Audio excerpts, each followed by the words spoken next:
숨이 턱턱 막히는 찜통 더위에 전력 수요가 최대치를 경신하는가 하면 입추가 지나자마자 아침 저녁으로 제법 선선한 바람이 불기 시작한 한 주였습니다. 주요 이슈를 더 쉽고 더 깔끔하게 정리해드리는 주간 뉴스 한판. 지금 바로 시작합니다.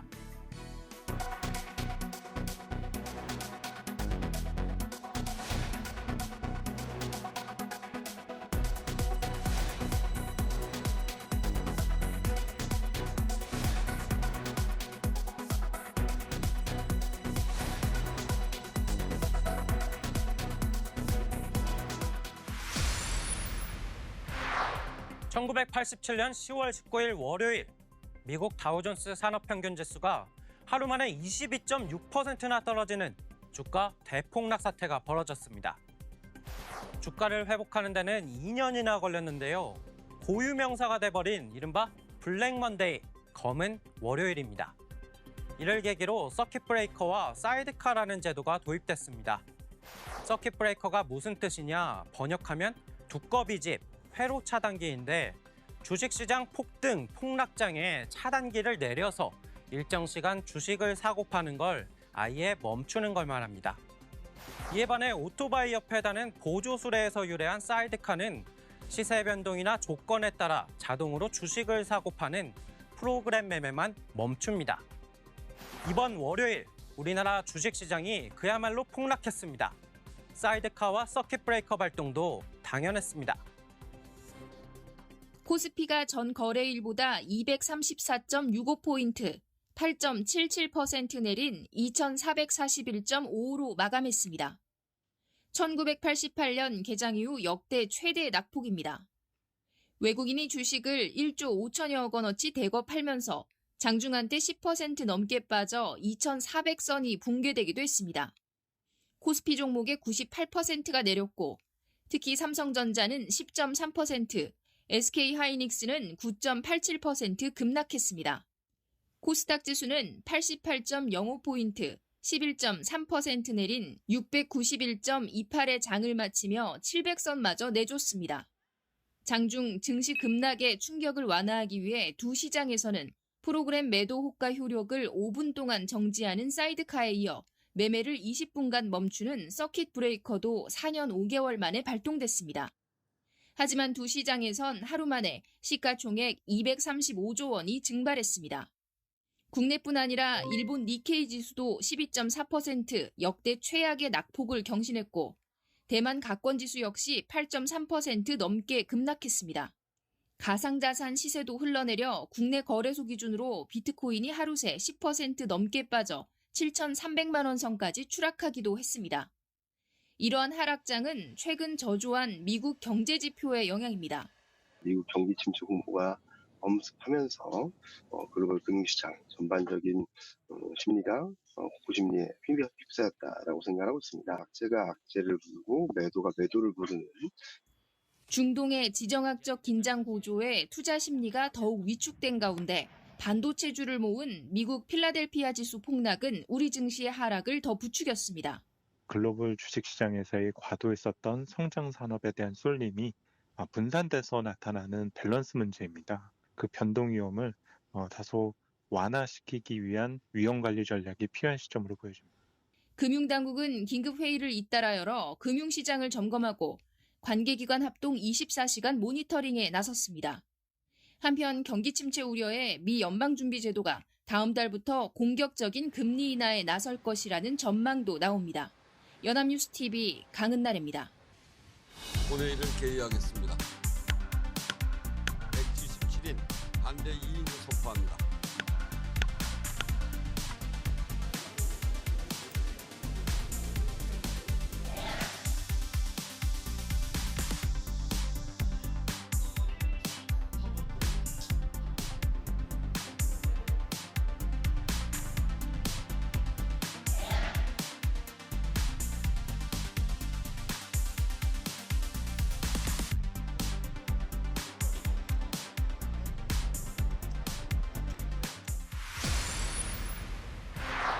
차주들이 속았다고 분노하고 있습니다. 지난 1일 인천 서구에 있는 아파트 지하주차장에서 일어난 화재 사고로 드러난 일인데요. 전기차 성능은 배터리가 좌우하는데 정작 소비자들은 차를 살 때 제대로 된 정보를 알 길이 없습니다. 벤츠코리아에선 차주들더러 서비스 센터를 직접 방문해 알아보란 황당한 답변을 내놓고 있는데요. 영업 기밀이란 이유입니다. 정부가 전기차 배터리 안정성 인증제를 도입합니다. 잇따르는 전기차 화재에 한숨 돌릴까 싶은데 내년 2월이 목표라고 합니다. 전기차 인터넷 카페에 올라온 글입니다. 자신이 타는 차량에 어떤 배터리가 탑재됐는지를 문의하고 댓글로 서로 아는 정보들을 공유합니다. 배터리는 전기차의 성능을 좌우하는 핵심 부품이지만 소비자가 차량을 구입할 때 배터리 제조사를 공식적으로 확인할 방법은 없습니다. 제조사들이 차량 크기와 전비 등을 소개하면서 정작 배터리 정보는 영업비밀로 간주해 제대로 공개하지 않기 때문입니다. 인천 아파트 지하주차장에서 불이 난 벤츠 차량의 경우 중국 업체 파라시스 제품이 탑재됐지만 사고 초반엔 글로벌 1위인 중국 CATL 제품이 사용된 것으로 잘못 알려지기도 했습니다. 배터리 정보를 제대로 공개하라는 요구가 빗발치는 가운데 국토부는 내년 2월 전기차 배터리 안전성 인증제를 도입합니다. 제작사가 안전기준에 맞는 배터리를 인증받고 판매하도록 하는 게 핵심으로 배터리 식별 번호를 따로 등록해 운행부터 폐차까지 이력을 관리합니다. 전기차를 태길할 때 하나의 평가 요소로 사용할 수도 있다는 거고 배터리 내부의 여러 가지 파라미터를 공개할 수 있다는 거기 때문에 전기차를 화재를 예방한다든지 선제적 조치를 할 수 있는 또 굉장히 좋은 사례가 되지 않을까. 잇따르는 전기차 배터리 화재를 계기로 저렴한 가격이 아닌 우수한 품질이 가장 중요하다는 게 다시 확인된 상황. 배터리 인증제가 정착하면 중국산에 밀렸던 우리나라 배터리 제조사의 경쟁력이 강화될 수 있다는 기대도 나옵니다. 연합뉴스TV 박효정입니다.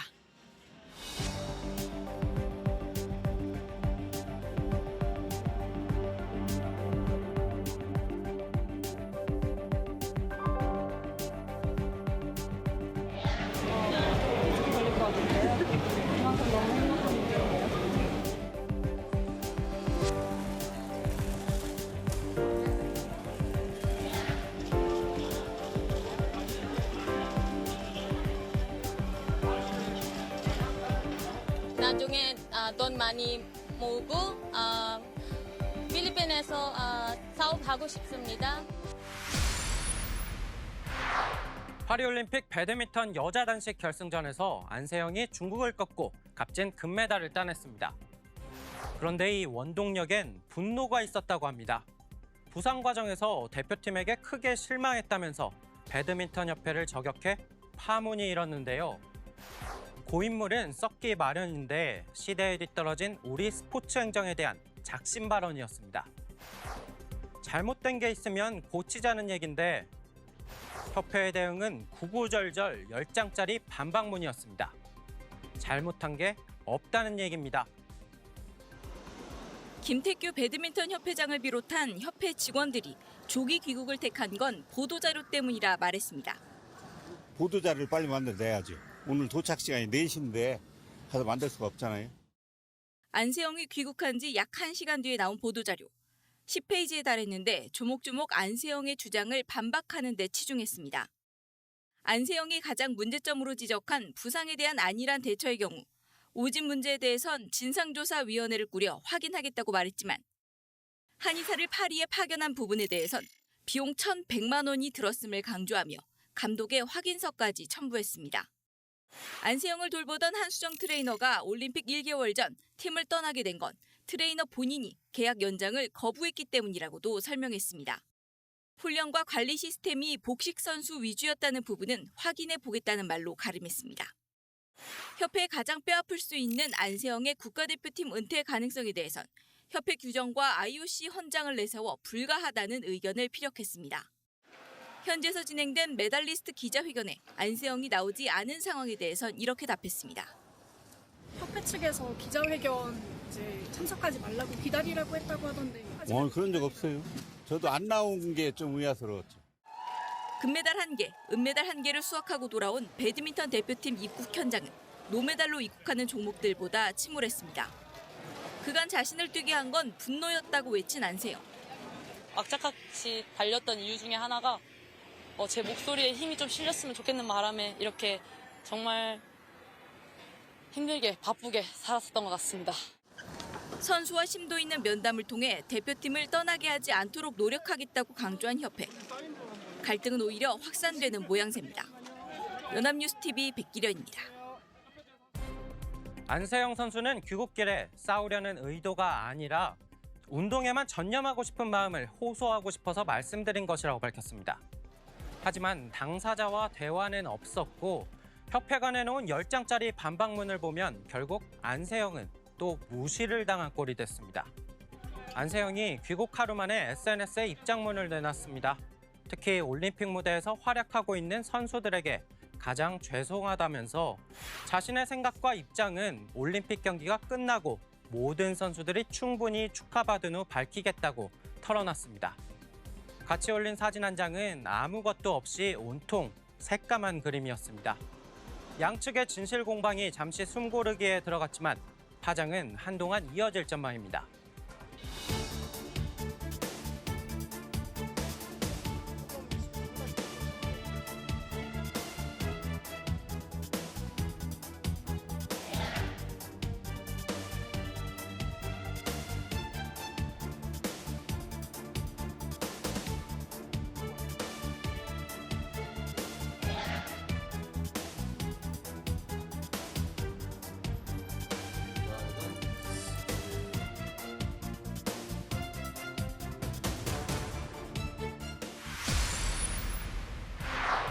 너무 당연하기 때문에 오히려 잘 체감이 안 되는 것들이 있습니다.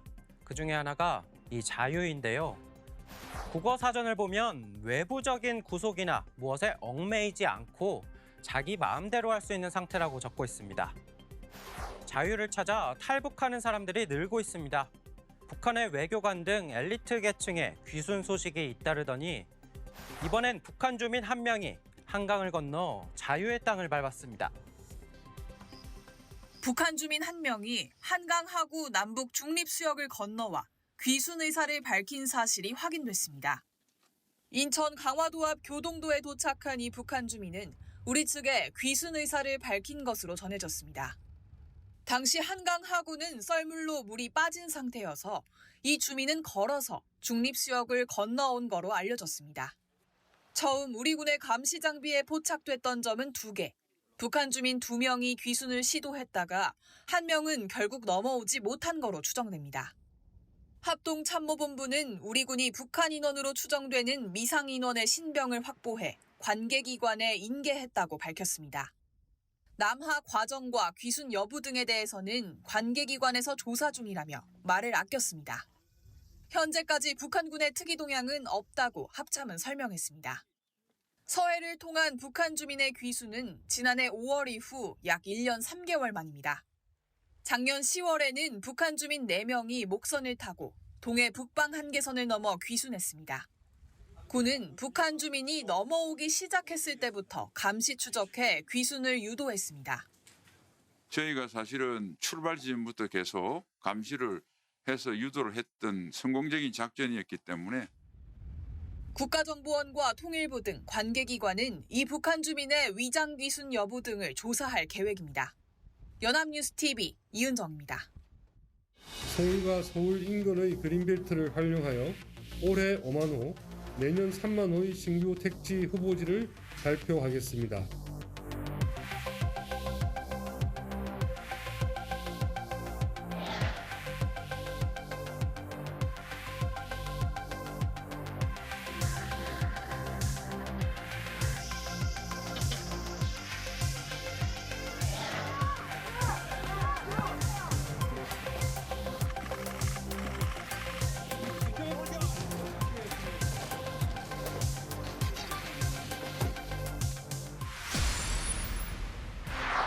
롤러코스터를 타고 있는 미국 대선. 요즘 도널드 트럼프 전 미국 대통령 마음이 급해졌습니다. 카멀라 해리스 부통령이 민주당 대선 후보로 확정되고 대진표가 짜여지자 박빙의 상황이 이어지고 있기 때문인데요. 바이든의 후보 사퇴 이후 트럼프는 유세 현장에서 막말 공세를 이어갔는데 해리스는 할 말이 있으면 내 얼굴을 보고 하라고 맞받았습니다. 해리스의 도발이 통한 건지 심상치 않은 지지율에 움직인 건지 두 사람의 첫 TV 토론이 다음 달 10일로 정해졌습니다. 해리스 월즈 조합이 완성되면서 미국 대선 레이스에 관심이 빠르게 옮겨가자 트럼프 전 대통령이 제동을 걸고 나섰습니다. 긴급 기자회견을 열고 다음 달 세 차례 TV 토론을 하자고 해리스 부통령에게 공개 제안했습니다. 민주당 후보가 해리스로 교체된 뒤 토론에 소극적이었던 기존 입장을 접은 것으로 친트럼프 성향의 폭스뉴스뿐 아니라 NBC, ABC 방송 주간 토론까지 제안했고 부통령 후보 간 토론도 필요하다고 압박했습니다. She hasn't done an interview.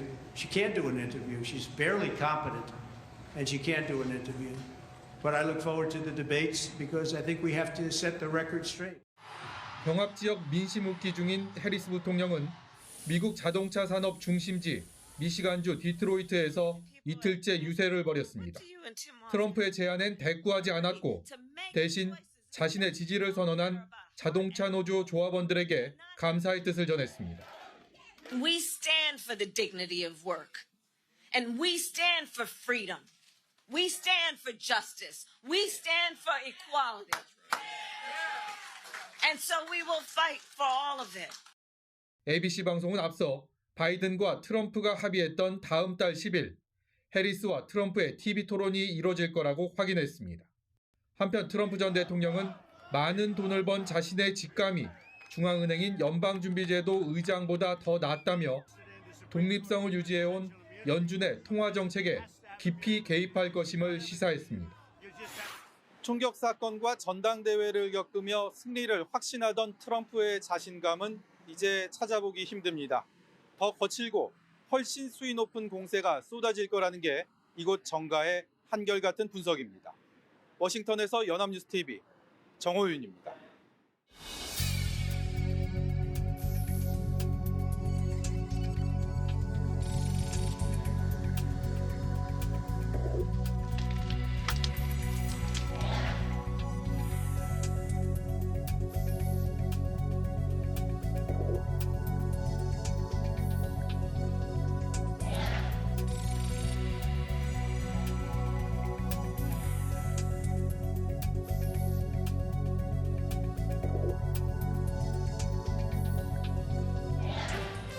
네, 오늘 준비한 내용은 여기까지인데요. 저희는 다음 주 토요일에 더 쉽고 깔끔한 정리와 함께 다시 찾아뵙겠습니다. 지금까지 주간 뉴스 한판이었습니다.